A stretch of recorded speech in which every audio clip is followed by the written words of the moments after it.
I just can't find good help. Have you said those exact words anytime in the last 7 to 10 years? I know I've heard thousands of business owners at this point say those exact words. Nobody wants to work anymore. This generation's lazy. I just can't find anybody to actually show up to an interview. There's no way I can scale my business because nobody else wants to work. It's only me. I'm the one putting in all the work. If you have had any of those thoughts, you are in the right place for today's video. We're going to go over an exact step-by-step process on how you can start getting qualified candidates in the door so you can scale your business. Now, the key to all of this is to have the right training, systems, processes, infrastructure, onboarding in place, because that's where a lot of other business owners get stuck as well. That's a story for another day, but I've seen way too many business owners hire a bunch of great people, then they just don't have the right support for them, the infrastructure, the expectations, the scorecards, the training, the accountability. So in today's video, we're only going to go over how do we get people to actually show up for an interview. Not only just people, but the right people. So we got to know exactly what we are doing when we are recruiting. If we start treating recruiting like we treat marketing, we will start to see different results, because that's all recruiting is we are marketing to people to come work for our business. Just like for marketing for customers, we are marketing to people to do business with you. And I would argue that our number one customers are the people that are working for our business, our teammates that are on board, the team that we are building. So that's where the first shift is in the mindset is we got to start realizing we got to be recruiting 24/7. Because if you look at this like a basketball team, so if you look at the Lakers or any other team in the NBA, every NBA team has 15 spots on their roster. And any given time during the season, all 15 spots are full. However, I will promise you that every team is always recruiting. They're always trying to get better. They're always trying to level up. If LeBron James went to any team and said, hey, I would love to play for you, nobody, no team, no owner, no GM, no coach would say, nah, sorry, LeBron, we're good. Our team is full. Unfortunately, most business owners operate with that mindset of we're full, so we don't need to look for anybody. And if anybody comes knocking, we're going to tell them, go kick rocks. We don't need anybody right now. Don't you realize this is the slow season? This is the shoulder season. We don't need anybody. So first mindset shift is we got to start treating recruiting like we treat marketing for customers. And that's what we're going to do it all the time. So first step is I would encourage everybody to use some sort of applicant tracking system. This is going to save you so much time because you don't have to go to all the different job boards. You can use an applicant tracking system like Jazz HR or like Career Plug to automate a lot of this for you. So what it does is it puts your job postings out to all the different job boards, and it makes it in one place, one hub for when all of your applicants come in, they all come into that area. So it just makes a really nice visual. You can see where everybody is. You can keep track of everybody, what stage they're at, and grade them, have internal comments and everything like that. So that's what an applicant tracking system does. The next thing we need to do then is write really good, compelling copy to get the attention of somebody that would say, hey, I actually want to go work for that place. So what are people looking for? That's what we need to start putting in our ad copy is what is our ideal person looking for? They aren't looking for a job ad that says we must have 10 years of experience, or you must be able to lift 50 pounds, or you must be able to drive 50 miles each way, whatever it is. They're looking for perks. It is a tight job market, so we need to have an attractive place to work. So we need to get their attention and sell them on what they are looking for. What are today's people looking for, or what are they running away from? So a lot of people in HVAC, plumbing, and electrical, what are they running away from? They're running away from being on call. They're running away from weekend work, and they're looking to work at companies that don't do those things because they want a quality of life. Going into that further, what else do they want for a quality of life? They want different perks. Maybe they want a 401k. Maybe they want healthcare benefits. Maybe they want something for their family. You offer some sort of assistance for daycare. Understanding that you're asking your people to be at work usually by 7 or 8 o'clock in the morning. And if their spouse works as well, what are they doing for childcare? So looking at all the different things you can offer. And then also look at what type of team are you building? Is this a fun family atmosphere? Do you do fun things? Do you do team building events? Do you have a book club? Do you do different things that might get their attention. So a lot of people, including myself, have worked at places where they're just boring.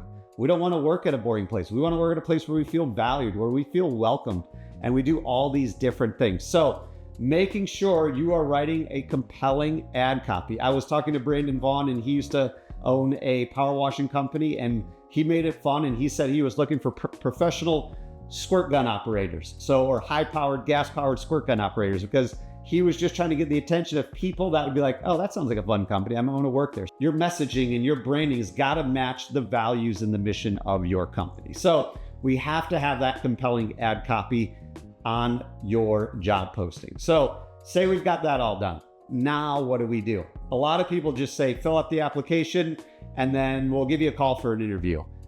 We also know a lot of people don't show up for an interview. So what do? We have to weed people out, just like we would weed people out in marketing. You aren't going to go to somebody's house if they're not ready for you to do the work. Just like in recruiting, we want to make sure that we are building a funnel of putting a lot of people in top. And by the time we get to the interview, which takes up most of our time, all the people that we don't want to work here anyway have already weeded themselves out. So what are some things we can do? We can make questions on our application that aren't required, but we want to see if people go above and beyond and do things that aren't required. We might ask some fun or funny or joking questions to see what kind of personality they have. We might ask them, why do you want to work here? And if they say, I just need a job or I got to pay the bills, probably not your ideal person. So we really want to get a good idea of who they are. You also might want to require them to do other things just to see if they're willing to do these little things, because that means they really want to work for you. So it could be upload a copy of your resume. If they don't have a resume, are they willing to build one in order to work at your company? Maybe it says upload a picture of your driver's license.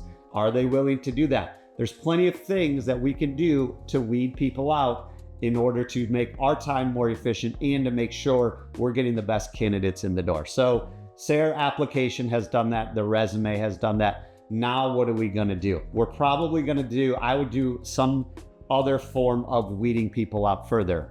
Personality test is huge in my opinion. How you do that and what type you do, that's totally up to you. Culture index is a big one. DISC profile is a big one. Enneagram's a big one.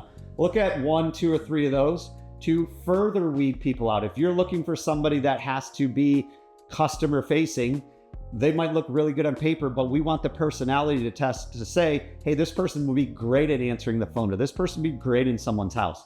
That further weeds people out, and it doesn't take any of our time. So now we've put them through that process. Maybe there's one other little questionnaire that we just want to see, are they willing to answer these 3 or 4 questions to move on to the next step? It might not be anything significant. It could be, do you have a valid driver's license? It could be, when are you looking to start? It could be, do you want to take your van home? Whatever it might be, but it shows to us, are they willing to do these required steps to work here? Another thing with all of these things that I'm telling you, I would require to put a deadline on those. So please fill out this background check, or please fill out this personality test within 48 hours. Please fill out this questionnaire within 24 hours. So that way you can see, are they responsive? Do they follow directions? And how are they with deadlines, and how bad do they want to work here? So by the time we've done all that, we've probably taken 50 applicants, and now we're probably down, to be honest, 5. So everyone else has self-selected them out. Now we're going to maybe do a phone interview. In my opinion, the phone interview isn't a super long conversation. It's really just to get a good idea and really start to build rapport, and gives us an opportunity to sell them on the company, maybe answer a few of the questions that they might have, and really just make sure, hey, this person's still in it and this person would be good to interview. So phone interview, I would say no more than 10 minutes. Ideally, the person that your candidates, they're working somewhere else, you're doing this during the day, we want to be respectful of their time, but we want to have some sort of phone interview, and it doesn't have to be the hiring manager. It could be your office admin. It could be your HR person. It could be anybody in your office. You give them a script and say, hey, ask them these 5 or 6 questions, answer any questions they might have, and then move them on to the interview. So it's inevitable. Somebody at that point's probably not going to answer, or they're not going to call you back, or you just didn't get a good vibe, didn't get a good feeling from them, and then you're down to the in-person interview. So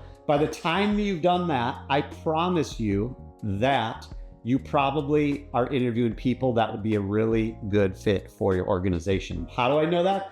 Because all those steps will weed the people out that aren't a good fit in your organization. The key to all of this, like we said at the beginning, is we always need to be recruiting.